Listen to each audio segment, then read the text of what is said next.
आपको मैं सिलेबस खींचना है तो मैं रेडी है कि आप 2-3 हफ्ते इसी तरह से हो, ठीक है। मेरी बात सुनो, हो गया, बैठो। आपको ये पता है कि जो ट्रांजिस्टर के जो पैरामीटर्स है, ट्रांजिस्टर के जो पैरामीटर है मतलब बीटा है, तो आपको पता है ताप के बढ़ने पर, टेम्परेचर के बढ़ने पर आपका क्या होता है, ट्रांजिस्टर के जो पैरामीटर्स है वो चेंज हो जाते हैं। मतलब बीटा गेन भी चेंज होता है, करंट अल्फा बीटा गामा, ये तो पढ़ा है ना, common emitter common base common collector के लिए। तो उसको स्टेबल करने के लिए हमने क्या यूज की थी, स्टेबलाइजेशन टेक्निक यूज की थी। वो कौन सी थी, जो मैंने emitter base wise, collector base wise, self base wise और voltage divider wise stabilisation technique के नाम से वीडियोस अपलोडेड है, देखोगे तो ही समझ आएगा। पिछले सेमेस्टर में तभी समझ आएगा, मेहनत करनी पड़ेगी, 1 महीना मेहनत कर लोगे तो आगे तक के लिए याद रहेगा। समझ आ गया मेरी बात? तो उन टेक्निक्स को हम आगे यहाँ पे हम जो भी यूज करते हैं हमेशा वोल्टेज डिवाइडर बेस वाइज ही यूज करते हैं, उसमें बेस्ट टेक्निक होती है, ठीक है। अब हमें ये पता है कि आप जो नेगेटिव, क्योंकि आप पहले से ही बेस्ट टेक्निक को यूज कर रहे हो, जब सर्किट बनाओगे, जब आप सर्किट बनाओगे, एम्पलीफायर बनाओगे, तो आपको पता है मैंने आरसी कपलिंग, डायरेक्ट कपलिंग और ट्रांसफार्मर कपलिंग में वोल्टेज डिवाइडर टेक्निक को यूज किया है, वोल्टेज डिवाइडर बेस वाइज। तो एक तो स्टेबिलिटी आपकी वहां पे क्या हो गई, तो आपकी स्टेबिलिटी वहां पे फिक्स हो गई। दूसरा, यहाँ पे हमने क्या किया है, हम कॉमन एमिटर मोड को पहले से ही यूज कर रहे हैं, कॉमन एमिटर को पहले से यूज कर रहे हैं, वो पहले से 180 डिग्री पर है, तो वहां पे उसकी परफॉर्मेंस जो है वो और ज्यादा इंप्रूव हो गई, और ज्यादा इंप्रूव हो गई है। अब कहानी ये आती है कि अगर हम नेगेटिव फीडबैक को यूज कर रहे हैं तो नेगेटिव फीडबैक में तो कॉमन एमिटर मोड यूज ही नहीं कर रहे हैं, नेगेटिव को पॉजिटिव फीडबैक में तो आप कॉमन एमिटर मोड यूज कर रहे हो, लेकिन जो आपका नीचे वाला है उसमें तो कोई फेज शिफ्ट मिल ही नहीं रहा है। ये कौन सा फीडबैक, 0 डिग्री फेज शिफ्ट, यानी आप जैसी इनपुट दोगे आपको वैसी ही आउटपुट मिलेगी। तो यहाँ पे कॉमन एमिटर तो यूज हुआ नहीं, कॉमन एमिटर तो यूज हुआ ही नहीं, हमने यहाँ पे क्या किया, कॉमन बेस या कॉमन कलेक्टर। समझ रहे मेरी बात? तो यहाँ पे फीडबैक, तो फीडबैक में उस क्या कहते हैं टेम्परेचर बढ़ने की, तो ट्रांजिस्टर तो आपका यहाँ पे भी यूज होगा, ठीक है। तो यहाँ पे क्या आएगा कि मैम हम उस चीज को कैसे यहाँ पे इम्प्रूव करेंगे। तो यहाँ पे इम्प्रूव करने का तरीका ये है इस चीज को कि आपका जो क्वेश्चन ये है AF = A/1 + A बीटा, ठीक है। हम ये चाहेंगे कि जो आपका गेन है, फीडबैक गेन है, वो डायरेक्टली फीडबैक फ्रैक्शन पे डिपेंड करे, ना कि इस पूरी वैल्यू पे। तो उसके लिए हम क्या करेंगे, A बीटा का जो प्रोडक्ट है वो मच ग्रेटर देन 1 कर देंगे, मतलब 1 से हमेशा ज्यादा रखें, ठीक है। तो ऐसा अगर हम करते हैं तो A/1 + A बीटा को करते हैं, तो A बीटा अगर ये 60 है या ये 50 है तो ये 1 से तो बहुत ज्यादा है, तो हम 1 को नेग्लेक्ट कर दें। अगर 90 में 1 जोड़ो तो कोई फर्क नहीं पड़ेगा, ठीक है। तो मैं 90 में या 50 में, और आप उसे मच ग्रेटर देन 1 कर रहे हो, तो इस कंडीशन में हमने क्या कह दिया, 1 + A बीटा, क्योंकि A beta is much greater than 1, तो 1 + A बीटा कैन बी, ठीक है। मतलब ये वाली वैल्यू ये नहीं होगा, A बीटा आपका मच ग्रेटर देन 1 है, सो 1 कैन बी नेगेटिव, एक का कोई फर्क नहीं पड़ता। तो यहाँ पे क्या हो जाएगा, ये नेगेटिव होके किसमें, ये वैल्यू इसमें कन्वर्ट हो जाएगी A/A बीटा, और A से कट जाएगा। तो यहाँ पे AF मतलब फीडबैक गेन किस पर डिपेंड करेगा, ओपन लूप गेन पे बिल्कुल डिपेंड नहीं करेगा, किस पे करेगा, फीडबैक फ्रैक्शन पर डिपेंड करेगा। तो इसका मतलब ये हो गया कि आपका बीटा पे डिपेंड करेगा, जो टेम्परेचर डिपेंडेंट हो उसको आपने पहले से कंट्रोल किया हुआ है स्टेबलाइजेशन टेक्निक से। समझ आ गया मेरी बात? दूसरी चीज, अगर आप ये कहें कि मैडम अगर आपसे कभी पूछा जाए कि अगर ये कंडीशन फुलफिल ना हो कि A बीटा ना ज्यादा A बीटा कम करो, ये तो आप ऐसा सेट करोगे ना, ऐसा गेन आप उस ट्रांजिस्टर जिसको आप यूज करके एम्पलीफायर बना रहे हो, जिस ट्रांजिस्टर को यूज करके आप एम्पलीफायर को बना रहे हो, उसके पूरे पैरामीटर्स को देखना पड़ेगा कि वो पैरामीटर्स क्या है। तो इस तरह फीडबैक का एम्पलीफायर बनाने के लिए जो आप ट्रांजिस्टर यूज कर रहे हो, आप उसके क्या देखो, पैरामीटर्स देखोगे, और उसके जो फीडबैक का गेन और सिंपल एम्पलीफायर का गेन, उस एम्पलीफायर का गेन देख के आप देखोगे कि कितना गेन उसका कितना ज्यादा हम कर सकते हैं, ठीक है। लेकिन अगर क्वेश्चन आए कि अगर ऐसा नहीं हुआ, अगर ऐसा नहीं भी हुआ तो भी अगर ये कंडीशन फुलफिल नहीं होती तो ये कंडीशन तो कभी नहीं आएगी, तो एक तो आप नेगेटिव नहीं कर पाओगे ना। तो उस केस में भी आपका जो नेगेटिव फीडबैक है उसकी परफॉर्मेंस हमेशा बेटर आती है। उसमें जितनी भी विरूपण होते हैं, जितना भी सिग्नल आपके डिस्टॉर्ट हो जाते हैं, वो उन सबको क्या कर देता है, रीगेन कर देता है, उसको स्टैबिलिटी कर देता है। नेगेटिव फीडबैक का फायदा ये है, एक तरीका ये है। और अगर इस कंडीशन को फुलफिल नहीं भी करता, ये तो आपने एक तरीका बता दिया, लेकिन अगर कंडीशन फुलफिल नहीं भी करता तब भी आपका नेगेटिव फीडबैक का जो गेन है उसमें स्टैबिलिटी आपको मिलेगी ही मिलेगी। समझ आ गई मेरी बात? डन? क्लियर है सबको? तो ये आपकी एक कहानी आ गई। अब यहाँ सुन लो, ये चीजें मैं कई बार बता चुकी हूँ, अब मैं दोबारा नहीं बताऊंगी, सिर्फ मैं बोल रही हूँ। ये है advantage of negative feedback. Feedback के नेगेटिव फीडबैक के क्या एडवांटेज है?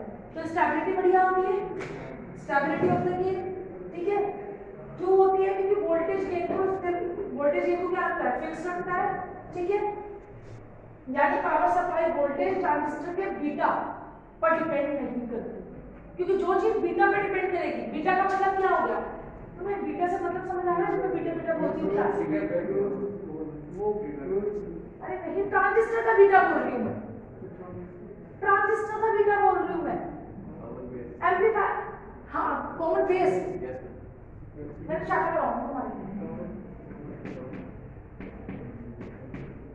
इसका होता है अल्फा, इसका बीटा और इसका गामा। जब यूज ही कॉमन एमिटर यूज कर रहे हो, जब कॉमन एमिटर यूज कर रहे हो, बीटा की जो बात कर रहे हो, समझ नहीं आती तुम्हारी बात?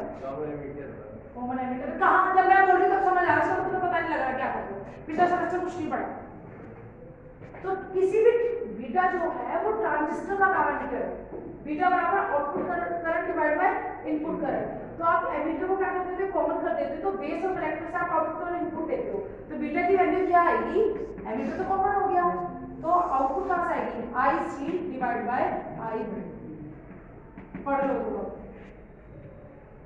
बीटा बराबर आई सी अपॉन आई बी। ऐसा ना हो तुम्हारे किसी तरह बैठे हैं, थोड़े दिन के बाद तुम भी जाके कहो हमें तो सिर के ऊपर से जा रहा है, हमको समझ नहीं आ रहा, क्योंकि जब दिमाग लगाओगे ही तो समझ भी नहीं आएगा। मैं कितना समझाऊंगी, मैं तुम्हें एक टर्म डिफाइन कर दूंगी, उससे ज्यादा मैं क्या करूँ, मैं नहीं कर सकती उससे। तो क्लास में खाली ये सोच के बैठना है कि मैडम के सामने इंप्रेशन अच्छा ना, मैडम के सामने इंप्रेशन से मुझे कोई फर्क नहीं पड़ता, आज पढ़ रहे हो कल नहीं पढ़ोगे, पास तो फिर भी हो ही जाओगे, वो सब कुछ पता लगता है वाइवा। और मैं वाइवा में नंबर दे दूंगी, मैं पहले बता दूंगी, मैं नंबर काट लेती हूँ, पूछ लो इससे क्या नाम था इसका, रितेश से, उस दिन अटेंडेंस के नंबर देने थे, पूनम के नंबर काटे थे, दिव्यांश पांडे, वैसा कुछ सब नहीं, हाँ मैं हाँ रखता है, नंबर क्यों दूंगी, जो डेली आ रहा है उनको नंबर दूंगी ना, ऐसा ना होता। योगेश आ रहा था, हमदा आ रहा था, लेकिन जितने तुम्हें दिए उतने हमको को भी नहीं दिए, मैं तो सामने बोलूंगी, मैं क्यों बोलूंगी पीछे, मैंने तो नहीं नंबर। बापू तो मुझे याद है कि सुशील है, ये वाले लड़की है, मतलब उनके नाम याद है, मैं तो फोन करके बताती हूँ, लास्ट टाइम तुम्हारे साथ पूछ के दिए ना नंबर, ये किसका नाम है, ये किसका नाम है, इसीलिए मुझे सबके नाम भी याद हो जाएंगे, मैंने ऐसे नंबर दिए, मुझे पता है और में लोकेश बेटी का आता है, आशीष का पता है, रचित का पता है, ये आने लग गया था तब तक, तो इसके नंबर मैंने बना दिया, शिवम किशोर, जो आएगा उसको दूंगी, मैंने ऐसे नंबर हवा में नहीं नंबर दे, बिल्कुल भी नहीं दूंगी, और जो यहाँ आगे भी नहीं आ रहे उनको तो बिल्कुल भी नहीं दूंगी। तो आपका स्टेबिलिटी ऑफ गेन से क्या फर्क पड़ रहा है कि बीटा में अगर आपकी स्टेबिलिटी, मतलब अगर टेम्परेचर चेंज होगा तो टेम्परेचर अगर चेंज होगा तो ट्रांजिस्टर का बीटा क्या करेगा, वैल्यू कम और ज्यादा होगी, जब वैल्यू कम और ज्यादा होगी, करंट की वैल्यू कम और ज्यादा होगी तो बीटा में तो फर्क पड़ेगा ना, बीटा की वैल्यू, इसकी करंट की वैल्यू कम, बीटा की वैल्यू ज्यादा आ जाएगी, गेन बढ़ जाएगा, इसकी वैल्यू ज्यादा होगी, इसकी वैल्यू कम हो जाएगी, तो इस फ्लक्चुएशन नहीं होनी चाहिए, मतलब आपके ट्रांजिस्टर के पैरामीटर्स पर फर्क नहीं पड़ना चाहिए, और अगर पड़ रहा है, क्योंकि पड़ेगा तो वही, तो उसमें हमारे गेन को इफेक्ट करना चाहिए, तो उस गेन को कोई इफेक्ट ना करे उसके लिए हम नेगेटिव फीडबैक को यूज करते हैं। समझ आ गई बीटा?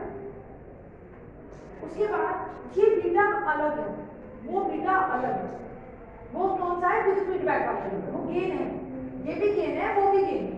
समझ आ गई मेरी बात? उसके बाद मैंने आपको बताया डिस्टॉर्शन जो है वो कम हो जाता है, ठीक है, क्योंकि सिग्नल को एम्पलीफाई होने के लिए बहुत सारी बैंडविड्थ मिलती है, ठीक है, सिग्नल को बैंडविड्थ मिली, मतलब सिग्नल आपका वीक भी है तो वो लार्ज हो जाएगा, उसको टाइम ज्यादा मिल गया तो विरूपण क्या आ जाएगा, कम हो जाएगा, अगर आपका ब्यूपन का मतलब है कि शेप खराब हो रही है, जैसा सिग्नल आपने भेजा उसमें नॉइस ऐड हो गई, तो उस नॉइस को ये रिड्यूस कर देगा फीडबैक की हेल्प से। जितना नॉइस आपका आउटपुट पे जाएगा फिर वापस इनपुट पे आएगा।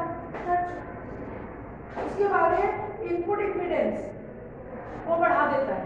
इम्पीडेंस में बताया था, तो इनपुट इम्पीडेंस किससे बनती है? वोल्टेज सीरीज फीडबैक से। वोल्टेज सीरीज फीडबैक को, नेगेटिव फीडबैक इनपुट इम्पीडेंस को बढ़ाता है। इसमें क्या होता है? लोडिंग इफेक्ट नहीं आता। आपका जो लोडिंग इफेक्ट है, आप एक बार एक काम करना, आज मैं आपको छोटा सा काम दे रही हूँ, देखो कुछ चीजें आपको अपने दिमाग से पढ़नी पड़ेगी, तो आपको चीजें क्लियर होगी। हर बार ऐसे बनाते शायद परेशान कर सकते। लोडिंग इफेक्ट देखना और से इंग्लिश में पढ़ने मत बैठ जाना, आप हिंदी से आराम से बैठ पढ़ के देखना कि लोडिंग इफेक्ट क्या चीज है। क्योंकि जब आप EIM पढ़ोगे तब भी आप लोडिंग इफेक्ट पढ़ोगे, आप सेकेंड मेरी फोर्थ सेमेस्टर में NFPL पढ़ोगे, लोडिंग इफेक्ट पढ़ोगे। Loading effect is very very important. तो वोल्टेज सीरीज फीडबैक को हम इसलिए यूज करते हैं, या सीरीज वोल्टेज फीडबैक को, क्योंकि वो इनपुट इम्पीडेंस को बढ़ाता है। इनपुट इम्पीडेंस को इसलिए बढ़ाता है क्योंकि वो लोडिंग इफेक्ट नहीं देता। अब लोडिंग इफेक्ट आप पढ़ के आओ, जब आपको नहीं समझ आएगा पहले आप कल पढ़ जाओ, मैं आगे आपको डिस्कस कर दूँ लोडिंग इफेक्ट। समझ आ गई मेरी बात? क्योंकि जब तक एक एक चीज तो इतनी पढ़ सकते हो 5-7 मिनट। उसके बाद में आउटपुट, अब इनपुट इम्पीडेंस बढ़ गई है, लोडिंग इफेक्ट को कम कर देगा, तो आउटपुट इम्पीडेंस क्या हो जाएगी? कम हो जाएगी। ऑब्वियस सी बात है। तो आपको सिर्फ लोडिंग इफेक्ट के 2 पॉइंट्स को समझने के लिए देखना है। नेक्स्ट है बैंडविड्थ इंक्रीज हो जाती है, वो मैं आपको बताऊंगी। डन।